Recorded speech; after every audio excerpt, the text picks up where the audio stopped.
ধাৰাবাহিকভাৱে এটা বিশেষ সম্প্ৰদায় খিলঞ্জীয়া অসমীয়াৰ ওপৰত আক্ৰমণ কৰিছে। এই মন্তব্য মন্ত্ৰী পীযুষ হাজৰিকাৰ। মন্ত্ৰীগৰাকীৰ মতে হিমন্ত বিশ্ব শৰ্মা অসমৰ মুখ্যমন্ত্ৰী হৈ নথকা হ'লে পৰিৱেশ আৰু বেয়া হ'লহেঁতেন। যোৰহাটত পৰাজয় বৰণৰ বাবে বিশেষ সম্প্ৰদায় কংগ্ৰেছ শাসনলৈ আহিব বুলি ভাবিছে, যাৰ বাবে অসমীয়া গাঁৱত বিশেষ সম্প্ৰদায়ৰ আক্ৰমণ হ'ল।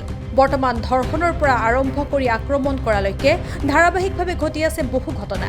এয়া ভাল কথা হোৱা নাই। তদুপৰি পীযুষ হাজৰিকাৰ সকিয়নি অসমীয়াক আক্ৰমণ কৰা কাহানিও আমি সহ্য নকৰোঁ।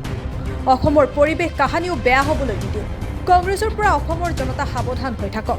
শুনোৱা হওক কি কৈছে মন্ত্ৰী পীযুষ হাজৰিকাই। সাধাৰণতে বাৰিষাৰ সময়ত নহয়, কিন্তু কেইবাদিনো আমাৰ ইয়াতে পেণ্ডিং আছিলে, মাজত ইলেকশ্যন গ'ল।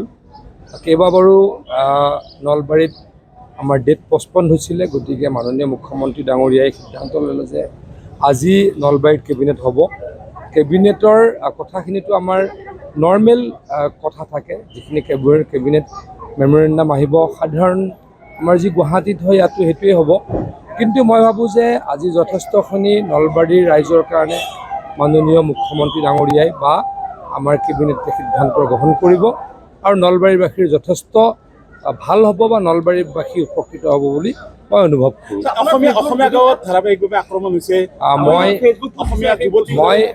মই যোৱাকালি ফেচবুকত এই বিষয়ে বিতংকৈ লিখিছোঁ বা ৰাইজক জনাইছোঁ। ৰাইজে এই বিষয়ে চিন্তা চৰ্চাৰ কৰিব সময় হৈছে। ধাৰাবাহিকভাৱে অসমীয়া মানুহৰ ওপৰত এটা বিশেষ সম্প্ৰদায়ৰ ব্যক্তিসকলে আক্ৰমণ কৰিছে বা অসমীয়াক বা খিলঞ্জীয়াক আক্ৰমণৰ লক্ষ্য কৰি লৈছে, ভাৰতীয়ক আক্ৰমণৰ লক্ষ্য কৰি লৈছে।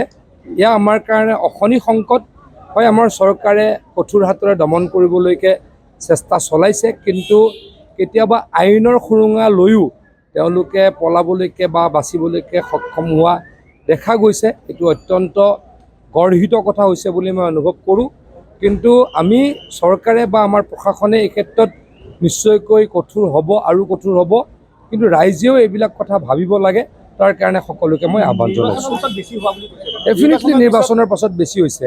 মুখ্যমন্ত্ৰী ডাঙৰীয়াই কৈছে, আপোনালোকে দেখিছে যে আমাৰ যেতিয়া কোড অফ কণ্ডাক্ট চলি আছিলে, আমি কিছু কাম কৰিব নোৱাৰোঁ। তেতেই বৰপেটাত অসমীয়া গাঁৱত এটা বিশেষ সম্প্ৰদায়ৰ ব্যক্তিসকলৰ আক্ৰমণ হ'ল। ধুবুৰীত কোচ ৰাজবংশীসকলৰ ওপৰত সেই বিশেষ সম্প্ৰদায়টোৰ আক্ৰমণ হ'ল। আমাৰ মাজবাটত এজনী আমাৰ গোৰ্খা সম্প্ৰদায়ৰ ছোৱালীক ধৰ্ষণ কৰিলে। একেই কথা হ'ল ঢেকীয়াজুলিত এগৰাকী বাগানৰ ছোৱালীক ধৰ্ষণ কৰিলে। লখিমপুৰৰ খেলমাটিত থানা আক্ৰমণ কৰিলে। ধাৰাবাহিকভাৱে এই ঘটনা ঘটি থকাটো আমাৰ কাৰণে বেয়া লক্ষণ। কিন্তু এটা কথা আমি সকলোৱে উপলব্ধি কৰিছোঁ, কংগ্ৰেছে যে আগতকৈ অসমততো ভাল ফলাফল লাভ কৰা নাই। কংগ্ৰেছৰ 3টা সমষ্টি আছিল, 3টা সমষ্টিয়ে জিকিছে। অসমত আমি 92টা সমষ্টিত আমি জয়লাভ কৰিছোঁ আৰু কংগ্ৰেছে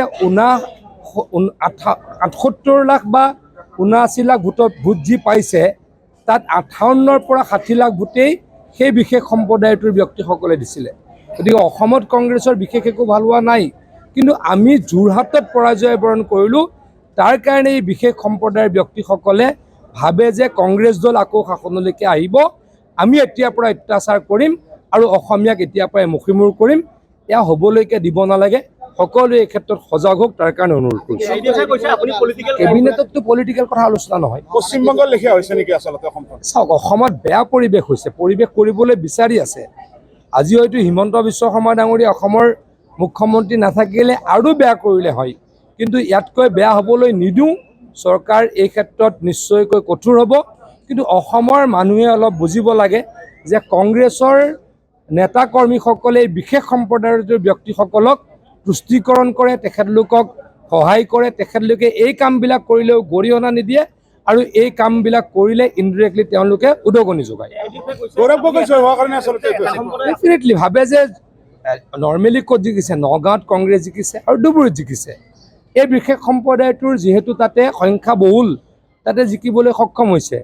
কিন্তু কাকতালীয়ভাৱে যিহেতু যোৰহাটত আমি হাৰিলোঁ, এতিয়া এই বিশেষ সম্প্ৰদায়ৰ ব্যক্তিসকলে ভাবিবলৈ আৰম্ভ কৰিছে যে অসমত কংগ্ৰেছ চৰকাৰ আহিব, অসমত কংগ্ৰেছ চৰকাৰ আহিলে আৰু কৰিম।